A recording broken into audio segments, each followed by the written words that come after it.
Kalau dari kemarin yang kita bahas itu adalah ulama dari kalangan Sunni, kali ini yang akan kita bahas ialah ulama dari kalangan Salafi. Siapa ia? Yaitu Imam Ibnu Taimiyah. Imam Ibnu Taimiyah lahir pada tahun 1263 Masehi dan meninggal pada tahun 1328 Masehi. Ini berarti usia Ibnu Taimiyah 65 tahun dan Ibnu Taimiyah memilih untuk tidak menikah. Imam Ibnu Taimiyah pada saat usia 7 tahun sudah hafal Quran dan ketika usia 19 tahun sudah menjadi seorang mufti, sudah mengeluarkan fatwa. Namun fatwa-fatwa yang dikeluarkan cenderung kontroversial, cenderung seringkali menyerang praktik-praktik keagamaan yang tidak diajarkan oleh Rasulullah dan sahabat. Imam Ibnu Taimiyah menilainya sebagai bid'ah yang dimaknai sebagai sesat. Seperti ziarah kubur, tawasul, perayaan maulid dan sebagainya. Inilah yang membuat Ibnu Taimiyah beberapa kali masuk penjara, sampai 7 kali masuk penjara. Bahkan ketika meninggalnya pun Imam Ibnu Taimiyah meninggal di dalam penjara.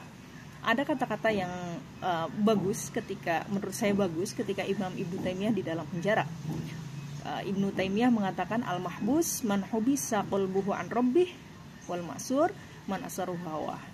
Orang yang dipenjara adalah orang yang terhalang hatinya dari mengingat Tuhan, sedangkan orang yang ditawan ialah orang yang tertawan oleh hawa nafsunya. Wah, ini keren banget. Imam Ibnu Taimiyah ini termasuk ulama yang produktif. Ada yang menyebutkan bahwa kitab yang ditulis oleh Ibnu Taimiyah ini sampai 300 jilid.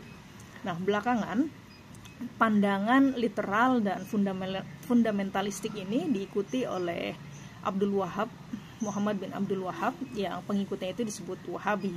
Nah, ini juga sama cara pandangnya seperti itu. Padahal ada analisis yang mengatakan kenapa kok Imam Ibnu Taimiyah mengharamkan praktik keagamaan seperti tawasul dan ziarah kubur. Karena ketika itu Muslim itu sedang dihadapi serbuan dari orang kafir, dari tentara Mongol.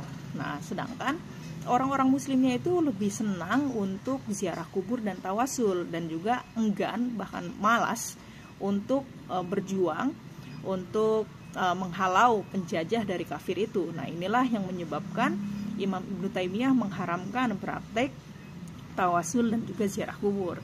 Hal ini didukung oleh penjelasan Sayyid Muhammad bin Alwi al-Maliki dalam kitab Mafahim Yajib Antas-Sohah.